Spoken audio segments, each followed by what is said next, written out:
for which it stands, one nation, under God, indivisible, with liberty and justice for all. All right. Welcome, everybody. We're here tonight. I talked to Bob a couple times last week, and I've got the same numbers that we had at the school committee meeting the other night, and would like to discuss the budget and how it affects us, I guess, the three towns. And I don't know, Bob, you want to go first? On behalf of the town of Raleigh, thank you very much, Joe, for hosting this tri-town meeting, and the board. I'm speaking for the Board of Selectmen. And Joe, we're in a precarious position this year as we go forward. $490,000 some odd budget proposed by Triton to the town of Raleigh is just it more than hurts. It's really crippling. And as we talked before about the 2.5% levy and the new growth, we have approximately $600,000, and between the two, we told the Triton that we would fund $300,000, or 50% of the new growth and the 2.5 tax levy. This this will be, again, it'll be crippling. And you and I, Joe, we have talked about issues between the two towns, and we need to buy a new ladder truck, and that's going to be about $730,000. And you need to buy a new engine, and we have to run the town. Besides running the schools, we have to run the town. So I have some points to make, but I'll wait until. All right, I'll just give some of the numbers that we've got. With our new growth and a 2.5% increase, we see an increase of about approximately 330. And again, we're a little bit ahead, but it's fairly close. $330,000. Our Triton and Whittier proposed increases are over 600,000.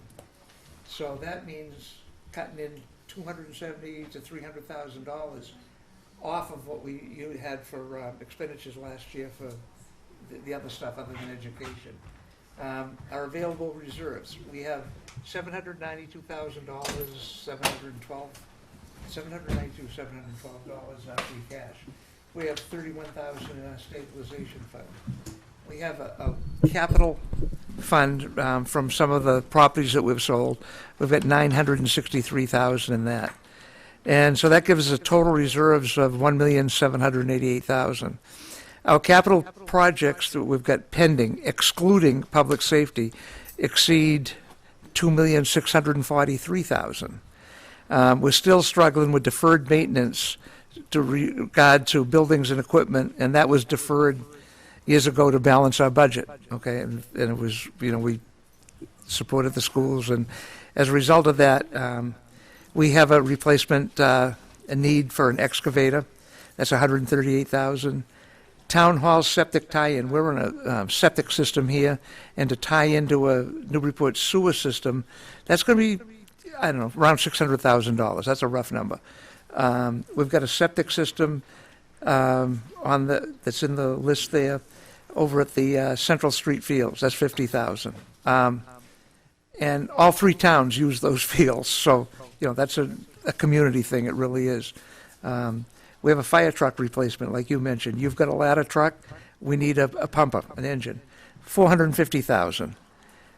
We've got some repairs scheduled for the Newbury Elementary School, and that's going to be, we've got them down as $1,468,000. The Grange Hall, the total repairs over there, $126,000. And we've got $797,000 on this capital plan for the library repairs. So, we've got that. That doesn't mention the fact that we're looking into a public safety complex. It may right now be toned down a little bit into a police station. If anyone wonders if we need a police station after this meeting, I invite them to take a walk downstairs and say, I'm here to see you home, Like you, snow and ice deficit, I don't know where you are. Right now, we're at a deficit of $113,000 and it's climbing. Okay, so I think all three towns are probably in trouble with that. And that's kind of it in a nutshell as far as the problems we have on our side. And if we try to go into this next budget year, with this $600,000 increases to education, we're going to have to cut $270,000 off of what we spent last year. And so it's a problem, okay? I don't know. How are you? Good, thanks. Hopefully this is working.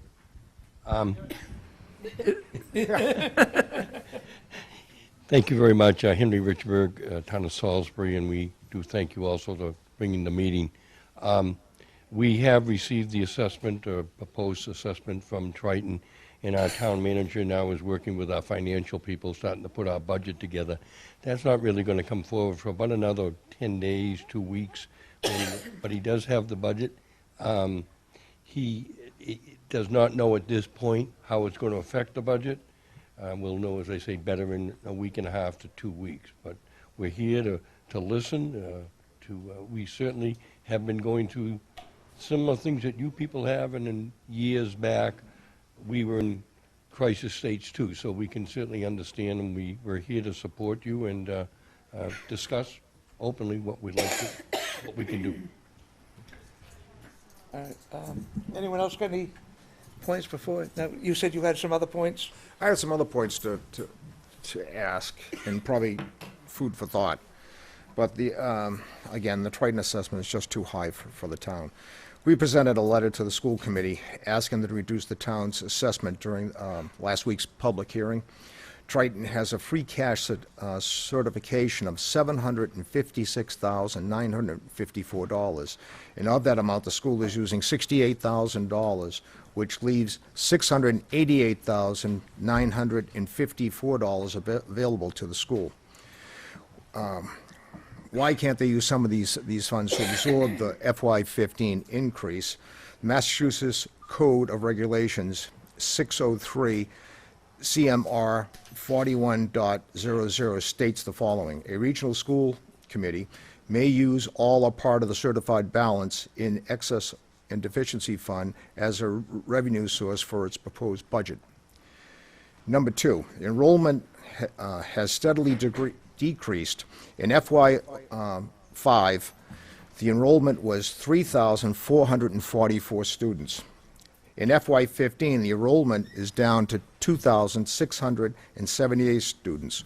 Over the last 10 years, the enrollment has gone down by 766 students. Rowley's FY05 assessment was $5,837,226. School enrollment then, again, was 3,444 students. Rowley's assessment, FY15, was $8,445,350. School enrollment is now 2,678. Also, point number three, the District Communications Committee, in accordance with the Triton Agreement, is required to meet at a minimum on a quarterly basis. Other than the meeting call last week on short notice, there have been no meetings since April 2013. If the schools are going to live up to the letter of the agreement, then we as the executive leaders of our towns and of our towns must work together to ensure that all increases to the Triton budget are fair and equitable. So, Joe, I'll give you a copy of that for the meeting. But that's something I think to look into. Why steadily has there been a decrease in students, but yet our assessments have gone up? I think that's a good question that I'm sure they'll give us, the answers and stuff, but I think it's a real good question. And, I didn't realize the numbers were as large as they are as far as the decreases, quite honestly, because I was looking at Newbury, and I think Newbury's decreases 20-some-odd students this year, and that seems, normal, and, not a big deal. But that's that. Anyone else have any comments? All right, barring that, let me introduce, I think everyone knows, this is Representative Lenny Mira, okay? And with that introduction, I'd like us all to remember that Triton should have some of the most influence in Boston. We have 3 different representatives representing us and 2 senators. I mean, that's incredible. And so I think that we need to get going and working with them and showing them our things. And Lenny's got a proposal here. Thank you. Yes, Joe, it's true. You would think that with 3 separate state reps and Bruce Hars, our senator, that actually you got 2 senators Yeah. because Salisbury has Katie O'Connor Ives, that we'd be able to, get something done about this. But we do have a resolution in the House that the Republican Leader's Office has been working on. And we know the problems, we've heard about the difficulties that towns have planning because of the way we, tell you about scheduling the dispersal of Chapter 70 funds. But as far as the amounts go, we are working on a resolution that increases Chapter 70 by $113 million, which correlates to an increase of about $50 per student. It also increases the amount of unrestricted general government aid by $75 million. That's an 8.15% increase over the governor's proposal. It level funds the reimbursements to cities in lieu of taxes pilot for fiscal year 14 appropriation. It increases the level of funding for the regional school transportation by $2.5 million over FY14. It level funds the reimbursement for a special education circuit breaker with the governor's House 2 proposal of $252 million.